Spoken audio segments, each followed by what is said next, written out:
Sosok Rudy the Golden Boy, ex-atlet MMA, viral lumpuhkan pengendara mobil ugal-ugalan di jalan. Rudy the Golden Boy, mantan atlet MMA, viral setelah lumpuhkan pengendara mobil ugal-ugalan, sedang ramai diperbincangkan warganet.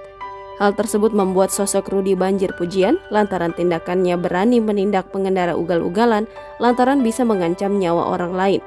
Rudy the Golden Boy memiliki nama lengkap Rudy Agustian. Rudy Agustian kini berusia 38 tahun, ia lahir pada tanggal 3 September 1985. Memiliki tinggi badan 168 cm, ia sempat tercatat sebagai atlet MMA di One Pride MMA. Rudy sudah memiliki istri bernama Debbie Bahtiar dan 2 orang anak.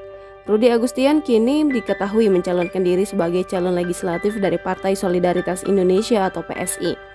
Sebelumnya viral di media sosial memperlihatkan aksi seorang pria melumpuhkan pengemudi mobil ugal-ugalan di jalan.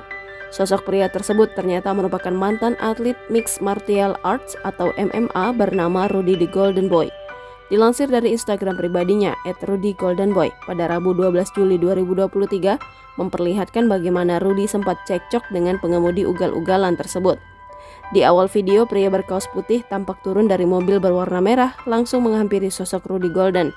Pria tersebut juga terlihat memegang kunci setir berwarna kuning yang diduga untuk menghantam Rudy.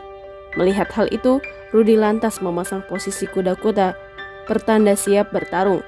Lalu terjadi cekcok antara keduanya hingga berujung saling tunjuk. Sesaat kemudian, Rudy dan pengendara ugal-ugalan tersebut terlihat melakukan kontak fisik dengan saling dorong. Rudy yang jago dalam hal bela diri lantas mengeluarkan teknik dengan menjatuhkan pria tersebut ke pinggir jalan. Tak berselang lama, sejumlah orang mendatangi lokasi kejadian dan Rudy pun kembali ke mobilnya. Dalam keterangannya, Rudy mengatakan bahwa jika pria tersebut berkendara dengan ugal-ugalan dengan dugaan mabuk.